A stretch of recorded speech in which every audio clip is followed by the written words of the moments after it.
Welcome to Only Toyota channel. Please like, share and subscribe. Thank you. Toyota had one main goal in mind when it engineered the Prius Prime, the upcoming second-generation Prius Plug-In. The new car had to be more electric. Compared to the first plug-in Prius, this wasn't exactly a difficult task, since that one could go just 11 miles on its piddly battery. Toyota made its mission clear right from the get-go. We learned at the Prime's unveiling at the New York Auto Show in April that the new model would get 22 miles of all-electric range. That's also when we learned just how much Toyota heard all your complaints.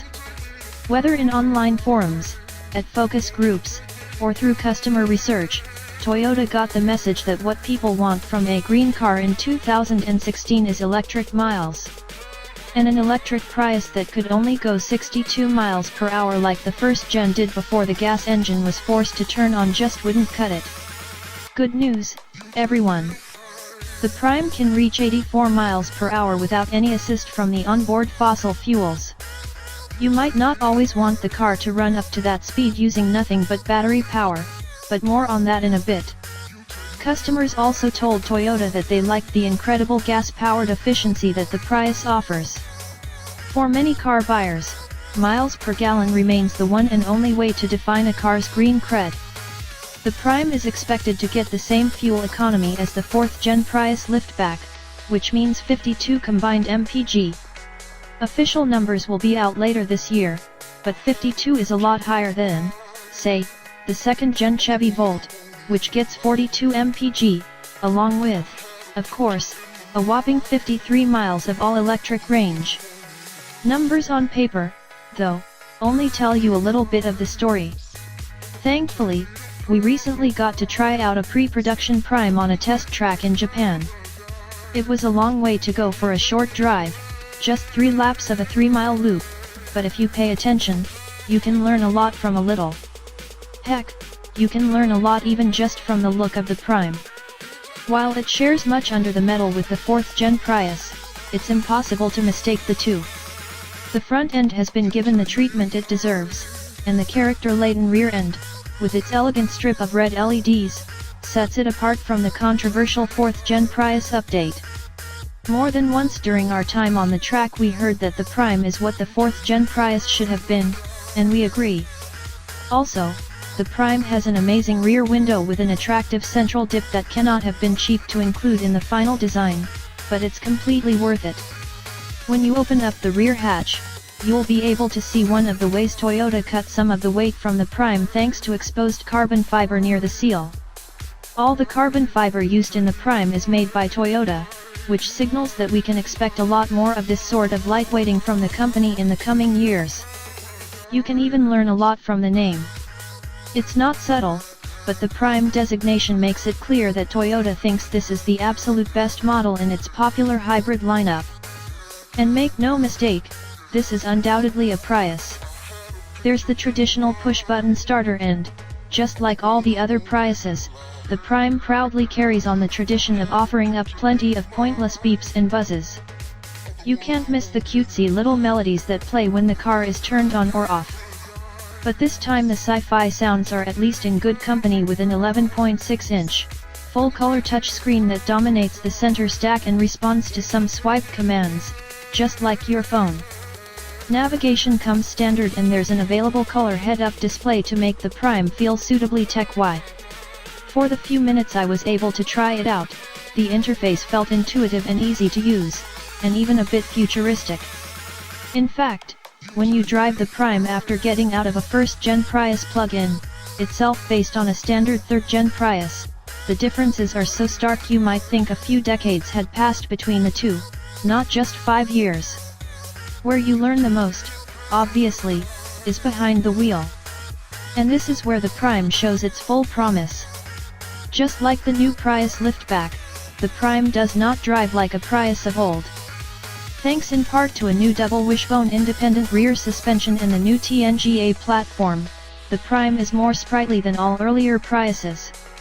The car is more connected to the road, and anyone who has been interested in the incredible fuel efficiency of the Prius but wanted something more engaging should most certainly get themselves some seat time. Compared to its plug-in predecessor, the Prime offers way more quiet, more oomph, and yes, more electric power. In short, drivers will have far less to complain about. The improved driving style is also helped by how Toyota changed the way the two electric motors work in the new plug-in powertrain. In the previous Prius Plug-In, there were also two motors, but one was used to move the car and the other was used as a generator. Now, thanks to a new one-way clutch, both motors can propel the Prime while the engine locks up. Overall output from the motors has grown from 37 kilowatts to 68. That's part of the reason for the higher top electric speed, but it also means that the Prime operates more like an EV more of the time. There are numerous, and slightly confusing, drive modes, but the default is EV mode.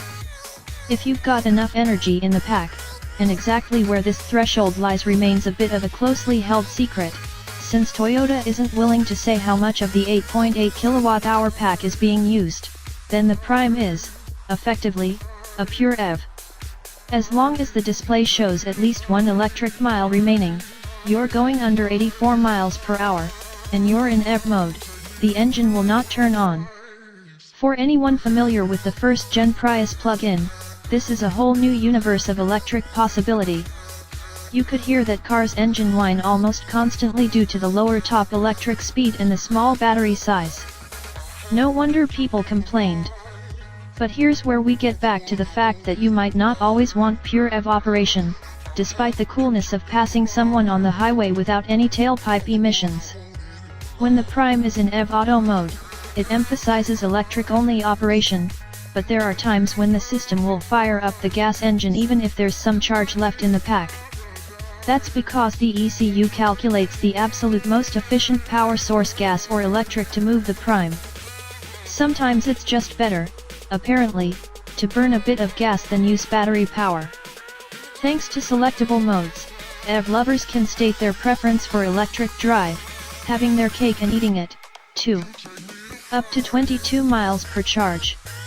Of course, practiced hypermilers might be able to squeeze a few more electric miles out of the car, especially if they follow the Echo score on the dash that constantly updates to tell you how you're driving.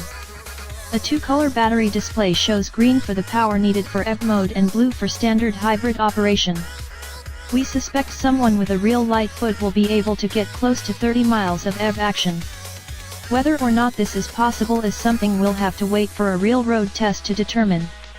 When your electric joyride is over and the pack's charge is depleted, the Prime shifts into hybrid mode. Here's where it reveals its most amazing feat. There's simply no other car that has a 22-mile electric range and can also get over 50 mpg. Of course, in hybrid mode you'll hear the familiar engine noise from the same 1.8-liter Atkinson cycle, 4-cylinder engine that can be found in the standard 4th-gen Prius. As we said, once the batteries run low, you're pretty much driving a better-looking 2017 Prius, just with space for one fewer passenger.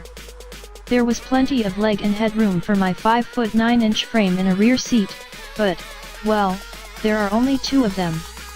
I did have some minor quibbles with the Prime. The touchscreen, while pretty, has some glare, more than in what I would consider the class leader in this category, the screen in the Tesla Model S and X. Not a deal breaker, but something to note. The designers also decided to throw in one of the worst ideas to hit the industry in years: touch-sensitive buttons.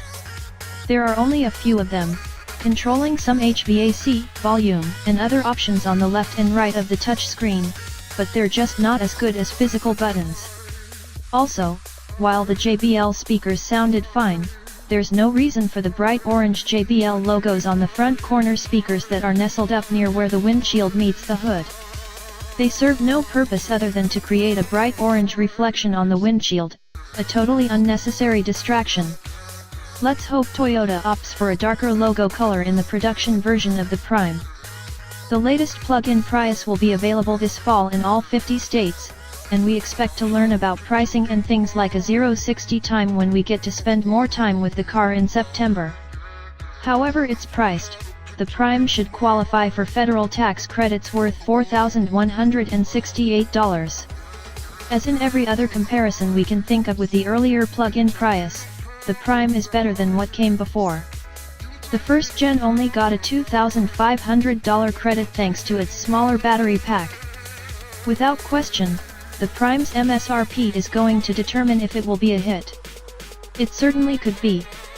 If Toyota prices this thing correctly, i.e., at most, around $4,000 more than the standard Prius, there's absolutely no reason why anyone should buy the liftback instead, unless they really need that fifth seat.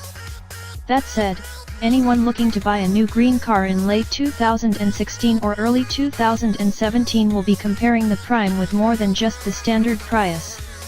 In a world where the green car halo has effectively been stolen by Tesla, Toyota needs to do a lot to reclaim its long-standing position in customer minds as the environmental car company. And let's not forget that cheaper electric vehicles with ranges of over 200 miles, see the Chevy Bolt and the Tesla Model 3, are coming soon. In this new reality, a Prius, even a great one like the Prime with just 22 electric miles, might not have the reach it needs.